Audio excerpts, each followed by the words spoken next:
नमो अरिहंताणं नमो सिद्धाणं नमो आयुर्याणं नमो अज्ञायाणं नमो लोये सभ्यसाहोणं।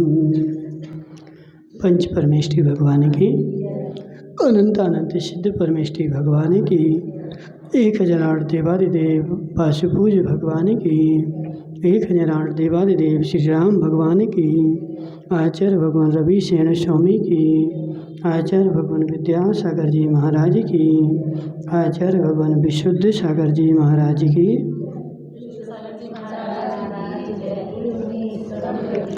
यहाँ पर अपना पद्म पुराण चल रहा है और जिसमें कल अपन देख रहे थे कि रावण और राम की सेना का युद्ध चल रहा है और दोनों ओर की सेनाएं आपस में लड़ रही हैं। 1 दिन 2 दिन 3 दिन हो गए लड़ते लड़ते, और जिन सामंतों का जिनके द्वारा पूर्व भाव में बैर था उन्होंने उनके साथ लड़ाई करके और उनको मार डाला। ठीक है, तो इस अनादिकाल का हमारा संस्कार चल रहा है, संबंध चल रहा है कि इस भाव में हम जिसको मारते हैं पर भाव में वो हमें मारेगा। ठीक है, तो जिसको अपने दूसरे के द्वारा मरना हो वो इस भाव में दूसरे को मारो, और जिसको पर भाव में दूसरे के द्वारा नहीं मरना हो वो इस भाव में दूसरे को नहीं मारो। ठीक है, तो ऐसा यहाँ पे कथन चल रहा है। तदनंतर वह अत्यंत देदीप्यमान सिंहों से युक्त रथ पर सवार हो बाण खींचकर रावण की ओर दौड़ा।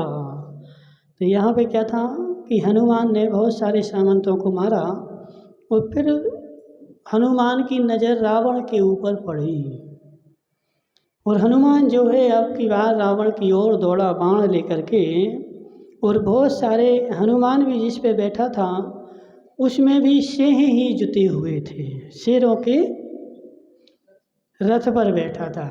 ठीक है, तो वह शेरों के रथ पर सवार होकर के बाण खींच करके रावण की ओर दौड़ा और अपनी सेना को सिंहों के द्वारा त्रसित तथा यमराज के समान दुर्धर हनुमान को पास आया देख करके, और जैसे उसने देखा कि इतने सारे शेर दौड़ रहे थे तो वह शेर के द्वारा राक्षसों की सेना त्रासित हो गई। त्रासित हो गई मतलब डर गई, बहुत सारे तो यहाँ भाग गए, और वह हनुमान उसकी ओर दौड़ा तो रावण ने क्या किया,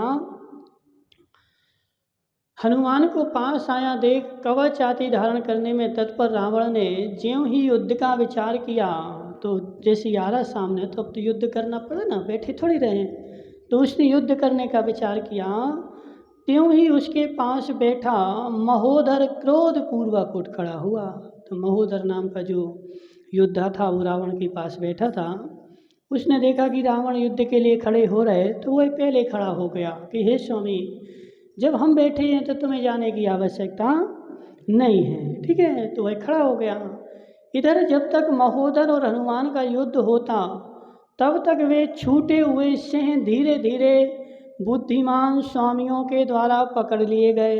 अब यहाँ जब तक महोदर और हनुमान का युद्ध हो रहा था और हनुमान ने कल 100 शेर छोड़ दिए थे, सिंहों के वशीभूत होने पर जिनका तीव्र वेग बढ़ रहा था ऐसे समस्त राक्षस यद्यपि पवन पुत्र पर टूट पड़े। अब सिंहों के वशीभूत होने से जिनका तीव्र क्रोध बढ़ रहा था, अभी तक जो योद्धा जो थे वह सिंहों के द्वारा त्रासित हुए थे, तो अब सिंह तो पकड़ लिए गए।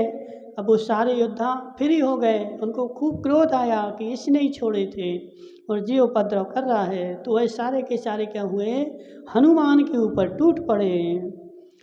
तथापि अतिशय कुशल हनुमान ने बाण समूह को छोड़ने वाले उन समस्त राक्षसों को बाण रूपी मंत्रियों के द्वारा रोक लिया। जैसे ही वो चारों तरफ से सामंत आ रहे थे रावण के हनुमान के ऊपर टूटने के लिए, तो हनुमान ने क्या किया, बाण छोड़ करके उन सबको वहीं के वहीं रोक दिया ताकि हमारे पास ना आ जाएं। जिस प्रकार दुर्जन मनुष्य के द्वारा कहे हुए दुर्वचन संयमी मनुष्य के कंपन संबंधी नहीं करने वाले होते हैं, उसी प्रकार राक्षसों के द्वारा कहे हुए दुर्वचन रूपी बाणों के द्वारा हनुमान के कंपन उत्पन्न करने वाले नहीं हुए। तो हनुमान ने जैसे सब और बाण छोड़ना प्रारंभ किया तो वह सारे के सारे युद्ध वहाँ रुक गए। तो हनुमान को किसी भी प्रकार की तकलीफ नहीं हुई। अर्थात धीर वीर हनुमान राक्षसों के बाणों से कुछ भी विचलित नहीं हुआ, जैसे था वैसा कि वैसा बना रहा। तदनंतर हनुमान को बहुत से राक्षसों के द्वारा घिरा देख, अब जैसे दूसरे योद्धा क्या होता है ना, ऐसे वो बैठे रहते हैं। जैसे तुम लोग मैच देखते हो, देखते मैच नहीं देखते? तो मैच में क्या होता है कि वो 11 टीम वाले होते ना, एक खेलता है और वो वहाँ बैठे बैठे देखते हैं, समझ रहे हैं? जैसे ये थकता है, हालांकि 2 रहते, एक इस साइड रहते एक इस साइड रहता, ये थक जाता तो वो चला जाता, वो थकता तो वो आ जाता, और दोनों थक जाते तो दूसरे आ जाते। तो इस यहाँ पर युद्ध में क्या होता था कि वो सारे योद्धा अपना अपना पारी बनाए हुए, डेरा डाले हुए वहाँ बैठे रहते थे, और वो जैसे ही देखते थे कि एक जो है सब ओर से घिर गया तो फिर दूसरा वहाँ से दौड़ करके उसको बचाने जाता था। तो जब वानर वंशियों ने देखा कि हनुमान को चारों ओर से सारे राक्षसों ने घेर लिया है, तो वह सारे योद्धा आकर के वानर पक्ष के युद्ध करने के लिए उद्यत हुए। उनमें से कौन कौन आया? सुषेण, नल, नील, प्रीतिंकर, विरादित, संत्रासक, हरिकटी, सूर्यज्योति, महाबल, जम्बूनद आदि आदि पुत्र रावण हनुमान की रक्षा करने के लिए तत्पर हुए।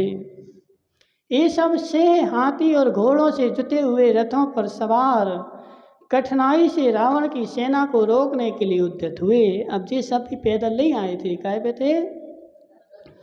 कुछ हाथी के रथ पे बैठे थे, कुछ शेर के रथ पे बैठे थे। अब तो शेर के रथ मिलते ही नहीं हैं। सिंह रथ प्रवर्तक हुए हैं कौन? आचार्य सन्मति सागर महाराज, देखे तुमने? विद्याभूषण जी वाले नहीं, त्रिलोक तीर्थ प्रेता विद्याभूषण आचार्य सन्मति सागर महाराज, उन्होंने क्या किया था? शेरों का रथ चलाया था। पंचकल्याणक हुआ था तो उन्होंने शेरों के द्वारा रथ खिंचवाया था। एक ही युग में ऐसे हुए हैं। तो वो होगा कोई पालतू वगैरह, लेकिन सिंह रथ प्रवर्तक उनके नाम के आगे ऐसा लगता था, सिंह रथ प्रवर्तक। तो उन्होंने एक बार जीवन में शेर के रथ चलवाए थे। तो ऐसे शेर के रथ नहीं चलते ऐसा नहीं है। उस काल में तो जो युद्ध के लिए भी जाते थे, तो जो बड़े बड़े महायोद्धा होते थे वो सब शेर के रथों पे बैठते थे। अब हमारे पास तो एक भी नहीं है, बताओ। अब वो जो शेर के रथ पे जो बैठा हुआ है, और 100 200 1000 शेरों का रथ, एक आध दो नहीं, हाँ, एक रथ में कितने शेर जुते हैं? तो 1000 भी जुते रहते। 100 तो जो छोटे छोटे लोगों के, जब बड़े रावण वगैरह जो बैठ के आएंगे तो वो 1000 शेरों के रथ पे बैठ करके आएगा। हाँ, तो जो 1000 शेरों के रथ पे बैठ रहा है वो कितना शक्तिशाली होगा। क्योंकि सबसे बड़ी बात तो उसके पास शक्ति नहीं होगी तो वो शेर उसी को ही खा लेंगे, समझना। जो जिसको पाल रहा है तो उसके पास उससे ज़्यादा शक्ति तो होनी चाहिए। पुत्र से बलवान माता होनी चाहिए, जब पुत्र माता की बात मानेगा।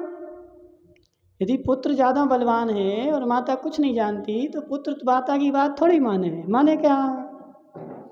तो इसलिए जो शेरों के रथ पे बैठा है उसको शेरों से ज़्यादा बलवान होना पड़े। और हरिवंश पुराण तुम लोगों ने पढ़ा, उसमें लिखा हुआ है जो नारायण होते हैं, चक्रवर्ती होते हैं, बलभद्र होते हैं, इनकी भुजाओं में सैकड़ों सैकड़ों हजारों लाखों सिंहों का बल होता है।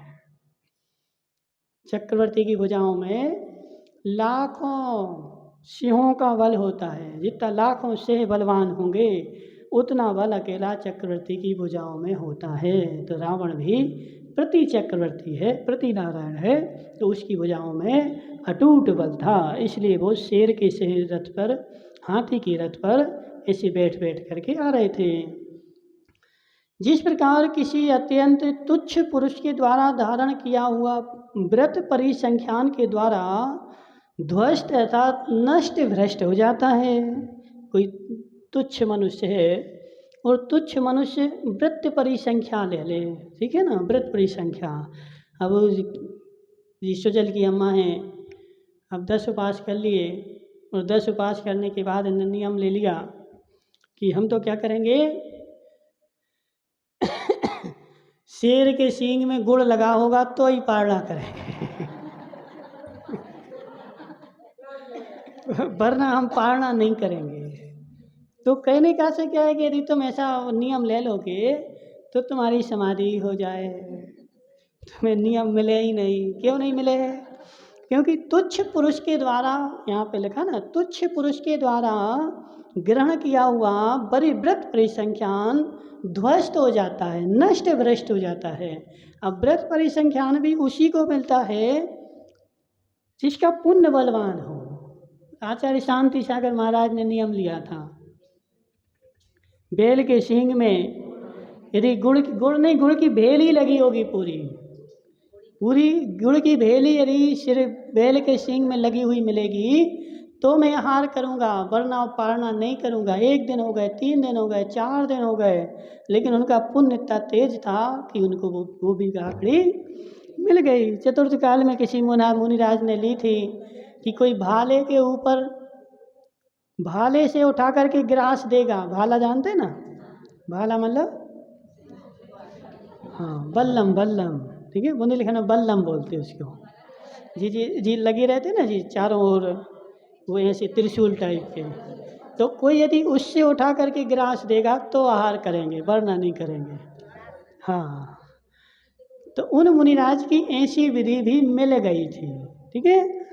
तो कहने का से क्या है कि व्रत परिसंख्यान जो है अपना पुण्य देख करके लेना चाहिए, हमारा पुण्य कितना है, वरना क्या होगा, प्राण निकल जाएंगे और क्या होगा, मिलेगा कुछ भी नहीं। इसलिए अपना पुण्य देखो पहले, माया मुंगानियाँ, ठीक है। अब माया मुंगानियाँ नियम ले लें कि बेचारा देवता यदि सोने की टेबल लाए तो ही हम पालना करें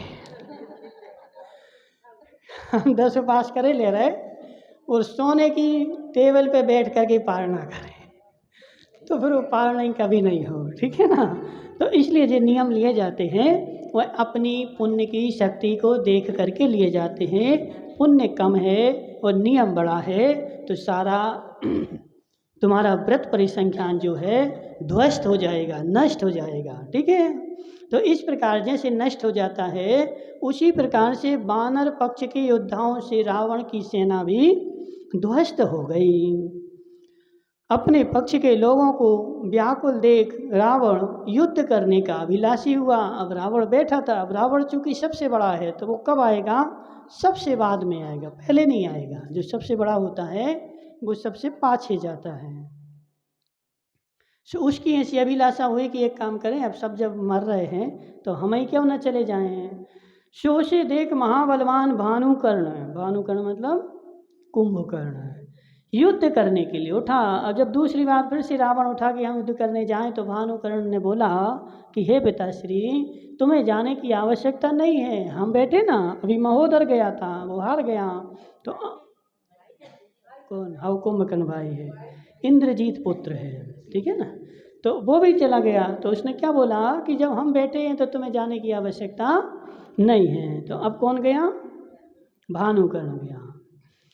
रण के तेज से देदीप्यमान वीर भानुकर्ण को उठा दे के लोग सुषेण आदि सहारा देने के लिए पहुँचे। अब जब भानुकर्ण मैदान में आया तो सब के सब डर गए, और जब डर गए तो सब के सब हनुमान को सहारा देने के लिए पहुँचे, यानी हनुमान के साथ पहुँच गए। चंद्र रश्मि जय स्कंद चंद्राव रतिवर्धन अंग अंगद सम्मीर कुमुद चंद्रमंडल बलि चंद्र तरंग सार रत्नजटी जय बेला छेपी, देखो ऐसे भी नाम होते, बेला छेपी, ठीक है। बसंत तथा कोलाहल, कोलाहल भी नाम होता है, ठीक है। कोलाहल आदि आदि राजा हनुमान की सहायता करने के लिए पहुँचे। ये सब राम पक्ष के अत्यंत बलवान योद्धा थे। जी अभी हमने जो नाम गिनाए ना, ये कौन थे, तो राम के पक्ष के अत्यंत बलवान योद्धा थे जिनकी नींव पर यह सारा युद्ध खड़ा था। ये सब ऐसे महायुद्ध करने के लिए लगे जो कि शत्रु सावंत को अत्यंत दुस्सह था। अब जब बड़े बड़े युद्ध पहुंच गए तो बड़ा बड़ा दुस्सह युद्ध होने लगा। तदनंतर रण की खाज से युक्त उन सब वीरों को क्रोध से भरे भानुकर्ण ने निद्रा नामक विद्या के द्वारा सुला दिया। जिस सब जो वानर पक्ष के राजा आए थे तो भानुकर्ण तो महाबलवान था, उसने एक बाण छोड़ा। कौन सा है? निद्रा। निद्रा नाम का बाण होता है। जब निद्रा नाम का बाण छोड़ा जाता है तो जितने सारे लोग हैं सबको नींद आ जाती है तो सारे के सारे योद्धा क्या हुए? सुला दिया, सब सो गए। तत्पश्चात निद्रा से जिनके नेत्र घूम रहे थे, ऐसे शस्त्रों को धारण करने वाले उन वीरों के हाथ सब ओर से शिथिल पड़ गए। जब नींद आ रही थी तब कुछ समझ में ही नहीं आ रहा था, आंखें में कहाँ धनुष है, कहाँ बाण है, कैसे पकड़ना है, तो सबके सब शिथिल हो रहे थे। तथा उनके अस्त्र शस्त्र नीचे गिरने लगे, बहुत सारे हाथ से नीचे गिर रहे हैं। तो ये सारे सैनिक जो थे निद्रा नामक बाण के द्वारा सो गए, और जैसे ही सबके सब सो गए तो वहाँ पर सबके अपने अपने हाथों से युद्ध निकल कर शस्त्र निकल करके नीचे गिरने लगे। निद्रा के कारण जिनका युद्ध बंद हो गया था तथा जिनकी चेतना अव्यक्त हो चुकी थी, ऐसे उन सबको देख सुग्रीव ने शीघ्र ही प्रतिबोधनी नाम की विद्या छोड़ी। सुग्रीव के पास थी कौन सी? प्रतिबोधनी नामक विद्या। तो सुग्रीव ने देखा कि सब तो हो ही गए तो अब क्या करें, तो इनको जगाना पड़े। तो कैसे जगें? तो उसने प्रतिबोधनी नाम की विद्या छोड़ी। तदनंतर उस विद्या के प्रभाव से प्रतिबुद्ध होने के कारण जिनका तेज अत्यंत बढ़ गया था, ऐसे हनुमान आदि वीर अत्यंत भयंकर युद्ध करने के लिए प्रवृत्त हुए। तो जिनकी निद्रा चली गई थी तो वो सबके सब युद्ध करने लगे। वानर वंशियों की वह सेना युद्ध बहुत बड़ी थी, छत्र खड़ग वाहनों से व्याप्त थी। उसकी युद्ध की लालसा समाप्त नहीं हुई थी और इसके उत्तरोत्तर स्पर्धा करने वाली थी, और क्षोभ को प्राप्त हुए सागर के समान जान पड़ रही थी। अब राक्षसों की जो सेना थी वह वानर वंशियों से बहुत बड़ी थी। वानर वंशियों की सेना छोटी थी और राक्षसों की सेना बहुत बड़ी थी, ठीक है, और वो भी अपने अपने सब उत्साह से सहित थे। इसके विपरीत रावण की सेना की दशा अत्यंत अशोभनीय हो रही थी, और वानर वंशियों की सेना तथा अपनी सेना की उनकी इसके बाद भी रावण की सेना बड़ी थी, लेकिन उसके बाद भी जब ये सारे योद्धा युद्ध करने के लिए उद्यत हुए तो राक्षसों की सेना क्षोभ को प्राप्त हो रही थी, और वानर वंशियों की सेना जो थी वह उत्साह को प्राप्त हो रही थी। तो ऐसी दशा देख रावण युद्ध करने के लिए उत्साही हुआ। अब तीसरी बार फिर से रावण उठ रहा है, काय के लिए? युद्ध करने के लिए। सो महादीप्ति का धारक इंद्रजीत, अब इंद्रजीत आ गया, समझ रहे ना? तो ऐसा देखो नियम है घर में, जब तक छोटे बैठे हैं तो बड़े नहीं जाएंगे। तो अब की बार जब रावण युद्ध करने के लिए उद्यत हुआ तो इंद्रजीत आया, और इंद्रजीत ने बोला कि हे पिताश्री, तुम्हें जाने की आवश्यकता नहीं है, अभी मैं बैठा हुआ हूँ। और हे तात, मेरे रहते हुए इस समय आपका युद्ध के लिए तत्पर होना उचित नहीं है, क्योंकि ऐसा होने पर मेरा जन्म निष्फलता को प्राप्त होगा। देखो कितने आज्ञाकारी पुत्र थे, हैं किसी के यहाँ पे कितने आज्ञाकारी पुत्र थे रावण के भी। भले रावण था लेकिन वो क्या बोल रहा है, हे तात, यदि हमारे बेटे बेटे यदि तुम युद्ध के लिए चले गए तो हमारा जन्म ही निष्फल है, हमारा जन्म लेना ही बेकार हो जाएगा, हमारे जन्म लेने का कोई भी मतलब नहीं है, इसलिए तुम शांति से बैठो, हम अब जाते हैं, ठीक है। तो ऐसे उसने बोला, अरे जो तृण नख के द्वारा छेदा जा सकता है वह फरसू का प्रयोग करना क्या उचित है? बोलो, गाय वाली अम्मा गाय को भगाना था, सब बंदूक लेके घूम रहे हैं कहाँ जा रही? अरे वो गाय उपद्रव कर रही। तो जब गाय उपद्रव कर रही तो गाय के लिए तो क्या करना है बताइए, डंडा ले लो छोटा सा, छोटे से डंडा से। अब गाय के लिए बंदूक लेने की आवश्यकता थोड़ी है। तो ऐसे इंद्रजीत बोल रहा है कि जी वानर वंशी, जी तो वानर है बेचारे छोटे छोटे से, इनको तो हम नख के द्वारा ही हमें इनको जो है परास्त कर देंगे। हे तात, तुम्हें अभी उठने की आवश्यकता नहीं है, इसलिए आप निश्चिंत रहिए, आपका मनोरथ मैं पूर्ण करता हूँ। इतना कहकर अत्यंत प्रसन्नता से भरा इंद्रजीत पर्वत के समान त्रिलोक कंटक नामक अपने प्रिय गजेंद्र पर सवार हो गया। तो इंद्रजीत के गजेंद्र का क्या नाम था? त्रिलोक कंटक, ठीक है ना। और रावण के गजेंद्र का क्या नाम था? नहीं, उसके पास गज तो था ना, गज तो था, त्रिलोक मंडन, ठीक है, त्रिलोक मंडन रावण का था। उस समय जिसने आदर पूर्वक सर्वस्व ग्रहण किया था, ऐसा वह इंद्रजीत महामंत्रियों से सहित था और संपदा से इंद्र के समान जान पड़ता था तथा अतिशय धीरवीर था। उस बलवान मानी इंद्रजीत ने उठते ही नाना शस्त्रों से भरी वानरों की सेना क्षण मात्र में ग्रस ली। जैसे ही वो उठा तो नाना शस्त्रों से भरी हुई जो वानरों की सेना थी उसने एक क्षण मात्र में ग्रस ली, ग्रहण कर ली, मतलब उनको दबा दिया। सुग्रीव की सेना में ऐसा एक भी वानर नहीं था जिसे इंद्रजीत ने कान तक खींचे हुए बाणों से घायल नहीं किया हो। बताओ, इतने लाखों करोड़ों सैनिक थे, उन लाखों करोड़ों सैनिकों के लिए ऐसा एक भी सैनिक नहीं था जिसके लिए इंद्रजीत का बाण ना लगा हो। अब कितने बाण छोड़े होंगे उसने, बोलो, लाखों करोड़ों बाण छोड़े हैं। कौन? सेना दोनों की थी, लेकिन जो बाण जो होते हैं ना वो योद्धाओं के पास ही होते हैं। सामान्य लोगों के पास धनुष बाण नहीं होते हैं। और धनुष बाण भी ऐसे जो बाल बच्चों का खेल लेंगे, तुम एक बांस में एक डंडा लगा लो और चलाने लगा, ये धनुष बाण नहीं होते। धनुष बाण जो होते हैं वो सब विद्यामयी होते हैं, विद्या बल से होते हैं। जैसे उसने निद्रा बाण छोड़ा, सब लोग सो गए। उसने कौन सा प्रबोधनी नाम का बाण छोड़ा, सब लोग जग गए। तो जिस सामान्य लोगों के पास विद्याएं थोड़ी होती हैं। सामान्य तो वो तलवार लेकर के, गदा लेकर के, भाला लेकर के उनसे लड़ते हैं ना। तो बाण जो रहते हैं बड़े बड़े योद्धाओं के पास रहते हैं। तो इंद्रजीत का बाण सबको लग गया, और वो भी मायामयी बाण छोड़ते हैं तो एक बाण के हजारों हजारों बाण हो जाते हैं। एक बाण छोड़ा तो एक के हजार हो गए, और हजार को जाकर के लगे, समझ रहे। तो क्षण मात्र में जब इंद्रजीत ने वानरों की सेना को ग्रस लिया तो सुग्रीव की सेना में ऐसा एक भी बाण नहीं था जिसे घायल ना हुआ हो। उस समय लोगों के मुख से इस प्रकार वचन निकल रहे थे कि यह इंद्रजीत नहीं है किंतु इंद्र ही है। सब लोग क्या बोल रहे थे? यह इंद्रजीत नहीं है, इंद्र ही है, अथवा अग्नि कुमार देव है, अथवा कोई दूसरा सूर्य ही उदित हुआ है।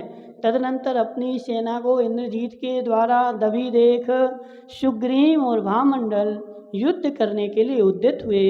जब सारी सेना दबने लगी तो सुग्रीव आ गए और भामंडल आ गए। तत्पश्चात उनके योद्धाओं में ऐसा युद्ध हुआ,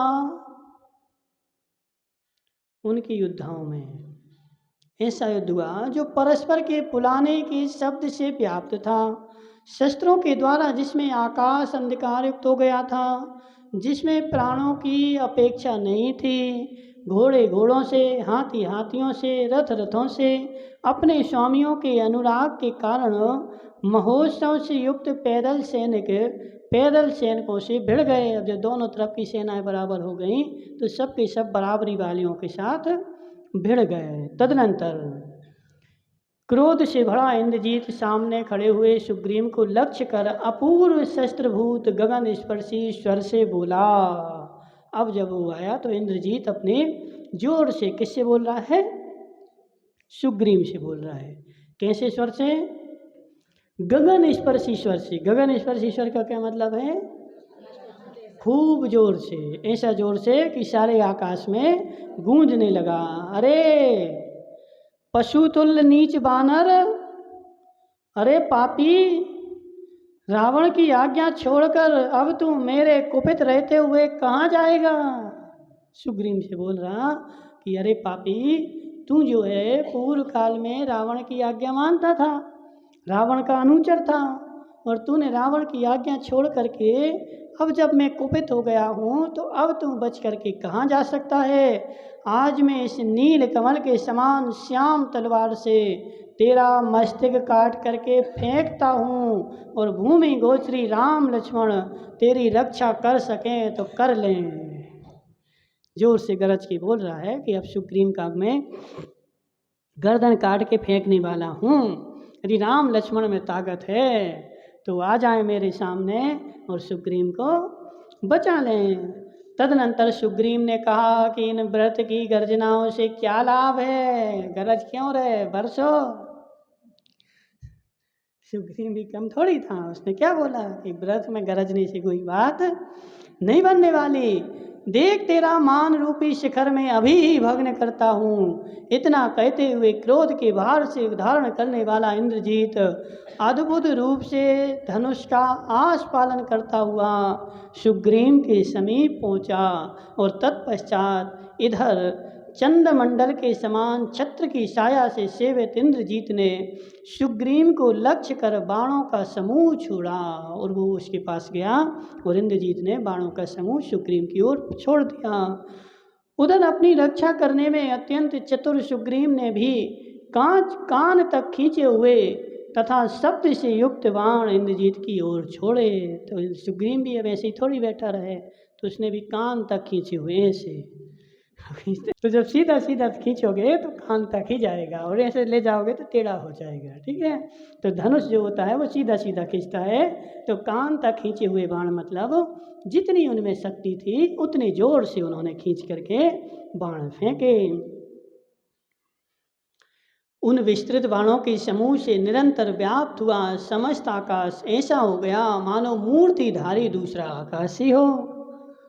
उधर से वीर मेघवान ने भामंडल को ललकारा। अब एक से साथ दो तो लड़ेंगे नहीं, एक से एक ही लड़ेगा। तो दोनों आए थे, वहाँ से सुग्रीव आया था और भामंडल आया था। तो सुग्रीव इंद्रजीत के द्वारा लड़ रहा है, और भामंडल को किसने ललकारा? मेघवाहन ने ललकारा। और इधर से राजा विरादित को कनक वज्र नक्र को पुकारा। ठीक है, तो वहाँ से विरादित भी आया। तो विरादित के सामने कौन ने युद्ध किया? वज्र नक्र। ठीक है, गौतम स्वामी श्रेणिक राजा से कहते हैं कि हे राजन, राजा विरादित ने वज्र नक्र राजा की छाती पर दैदीप्यमान चक्र की चोट देकर उसे नीचे गिरा दिया। तो विरादित ने क्या किया? वज्र नक्र की छाती पर चक्र की चोट मारी और वो नीचे गिर पड़ा। उसके बदले में वज्र नक्र ने भी संभल कर विरादित की छाती पर चक्र का प्रहार किया। तो वो भी वज्र नक्र कम नहीं था, तो उसने भी क्या किया? उसने भी एक चक्र छोड़ा जो विरादित की छाती में लगा। सो ठीक ही है, क्योंकि बदला चुकाए बिना बड़ी लज्जा उत्पन्न होती है। जब तक किसी का बदला नहीं चुकाओ तो क्या होगा माया मुंगानिया? बड़ी लज्जा आती है। अब किसी ने तुम्हें रोटी खिला दी, तुम किसी घर पे रोटी खा के आ गए, तो अब कैसा लगता है कि अब हम भी उसको एक बार रोटी खिला दें, और नहीं उसका बदला चुका पाए तो बड़ी लज्जा आती है। एक बार खाया हो, दो बार खाया हो, तीन बार खाया हो, और तुम उसको एक ही बार नहीं खिलाओ, लेकिन पंचम काल में लज्जा नहीं आती। वो जो लज्जा आती थी ना, वो चतुर्थ काल के लोगों को ही आती थी। पंचम काल के लोगों ने तो लज्जा बेच दी है। ठीक है ना, लज्जा अब नहीं आती है। चतुर्थ काल के लोगों को ऐसी लज्जा आती थी कि यदि किसी ने मेरे ऊपर उपकार किया है तो वह घड़ी कब आ जाए कि मैं भी उसका उपकार कर दूं। लेकिन आज के लोग तो ऐसे हैं कि दूसरे का खाते रहें लेकिन खिलाना नहीं पड़े कभी भी। ठीक है ना, तो इसलिए इसने बोला कि बदला चुकाए बिना बड़ी लज्जा उत्पन्न होती है। उस समय चक्र और कवच की टक्कर से जो अग्नि के कण उत्पन्न हुए थे, उनके समूह से आकाश इस प्रकार पीला हो गया मानो चमकती हुई उल्काओं के तिलंगों से समूह ही पिघल गया हो।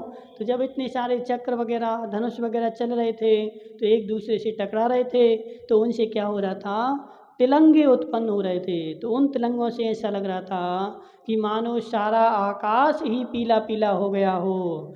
युद्ध निपुण लंकानाथ के पुत्र इंद्रजीत ने सुग्रीव को निशस्त्र कर दिया।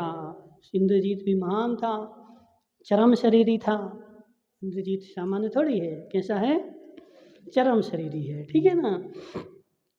तो जो चरम शरीरी होता है वह किसी के द्वारा मारा तो जा ही नहीं सकता।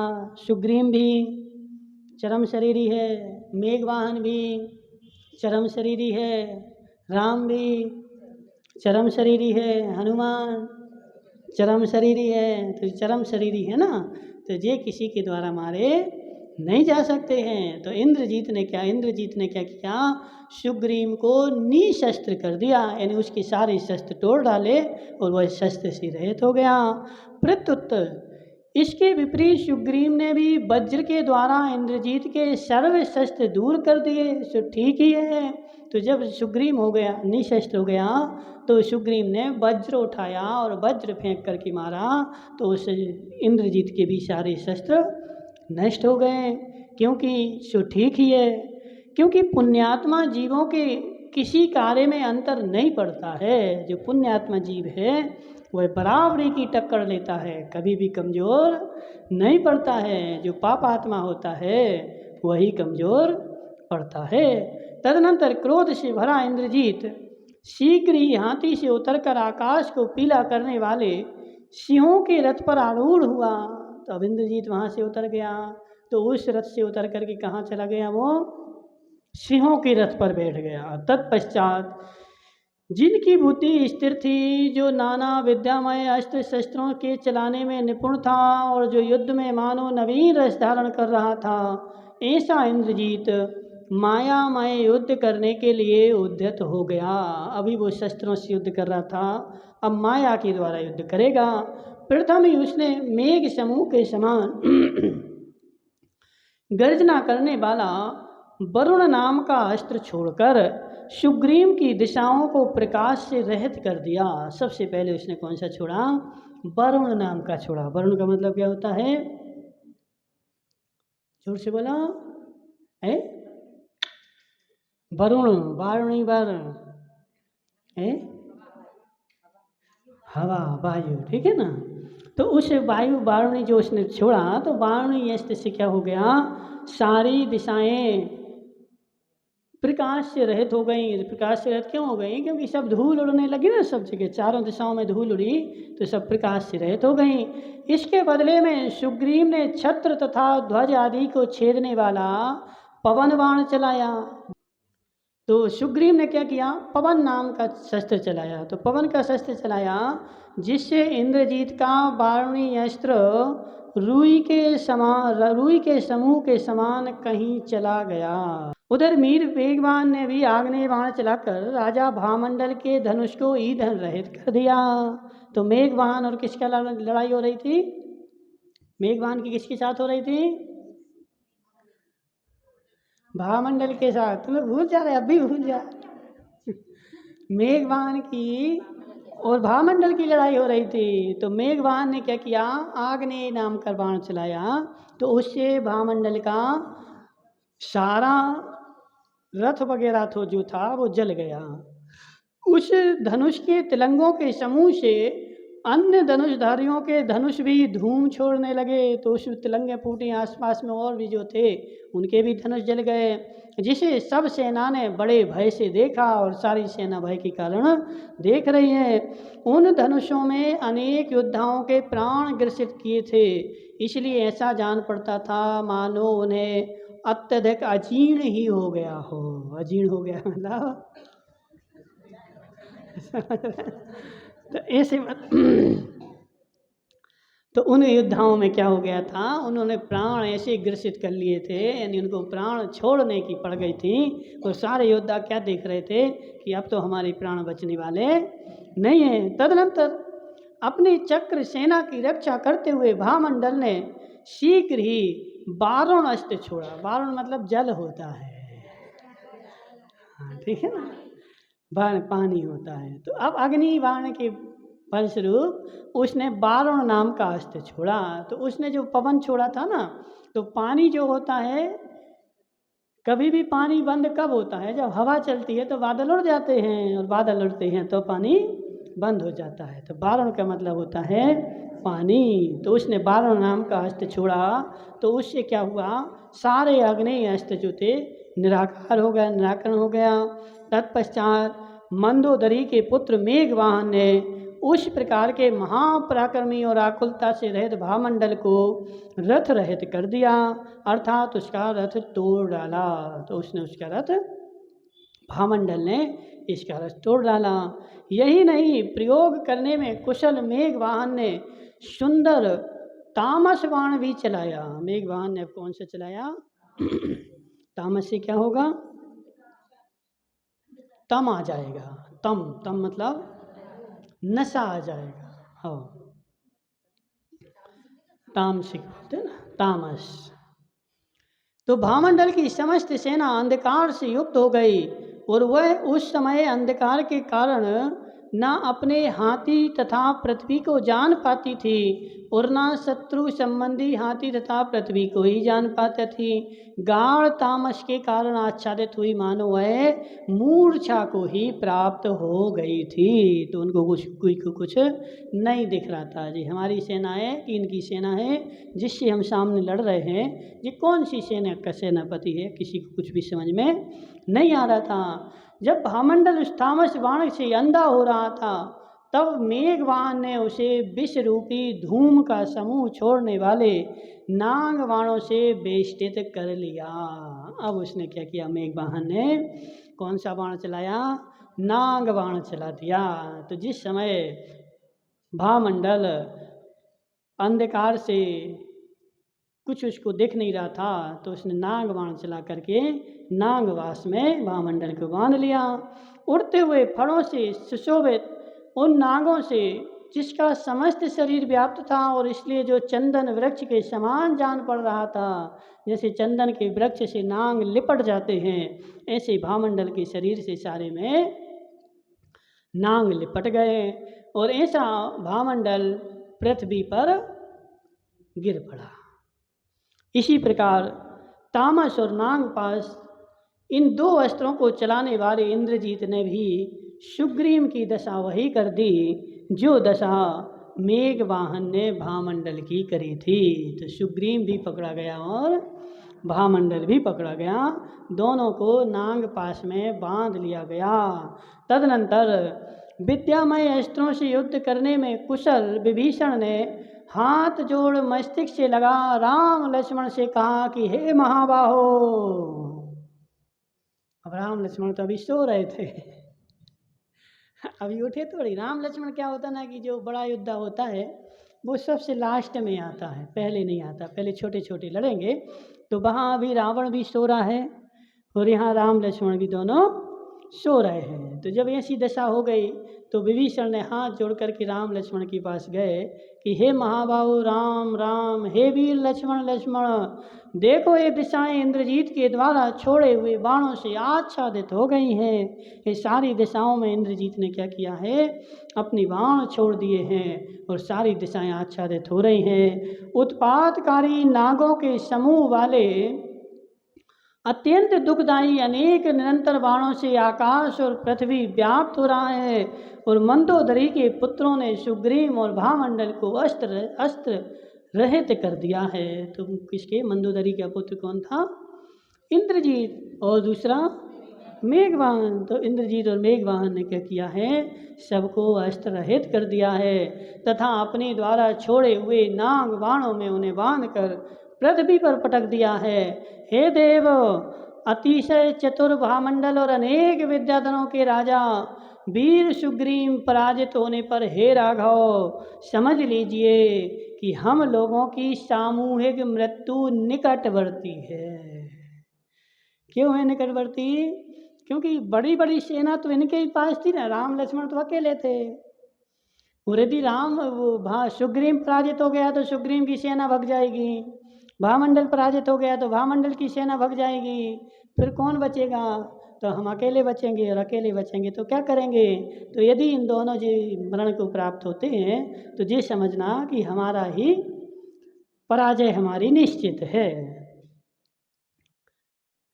क्योंकि ये दोनों हमारे पक्ष के प्रमुख नायक हैं। इधर देखो, यह विद्याधरों की सेना नायक से रहित होने के कारण दसों दिशाओं में भागने के लिए उद्यत हो गई है, और जब ये दोनों बांध लिए गए तो सेना जो है वो यहाँ वहाँ भाग रही है। उधर देखो, कुंभकर्ण ने महायुद्ध में हनुमान को जीतकर अपने हाथों में उसे कैद कर रखा है। तो जो सारे युद्ध चल रहे थे तो कुंभकर्ण रावण से हनुमान से कर रहा था, तो यहाँ जो दोनों भी पकड़े गए तो वहाँ हनुमान भी पकड़ा गया, तो उसको भी बांध लिया है।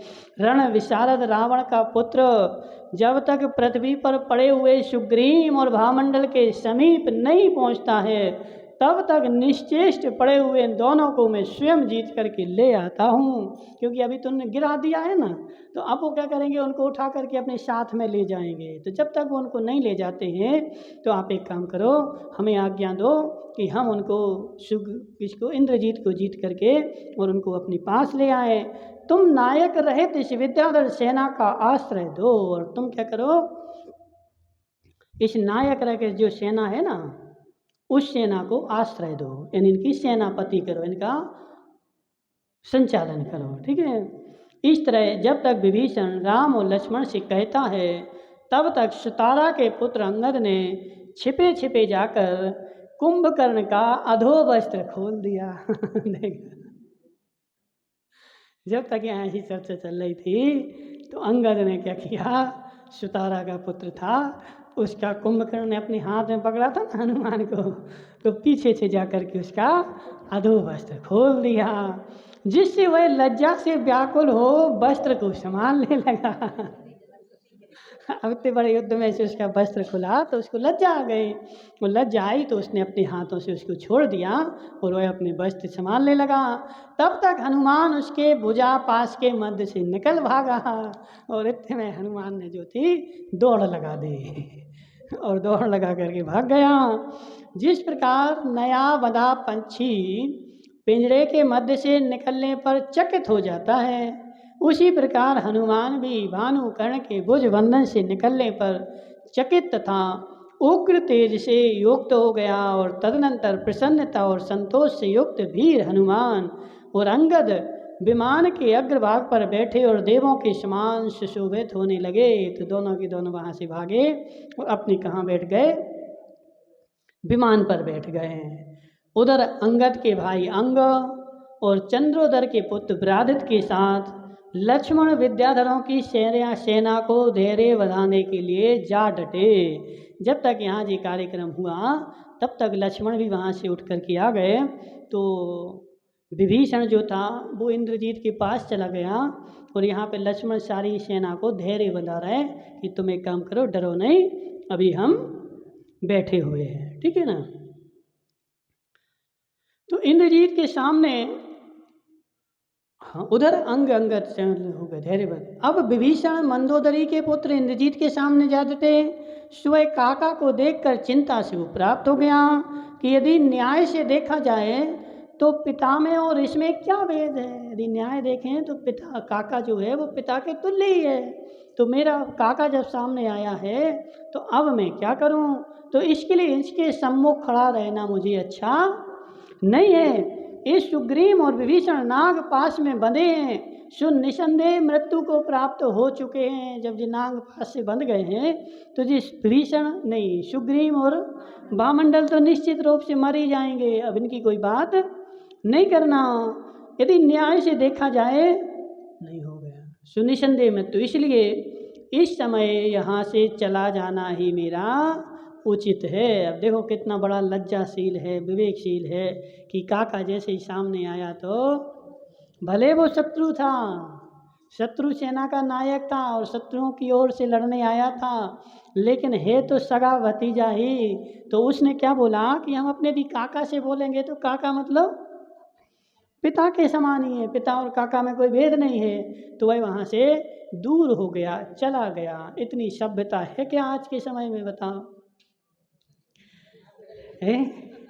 आज तो क्या होगा कि काका को ईंट लेकर के मारने दौड़े।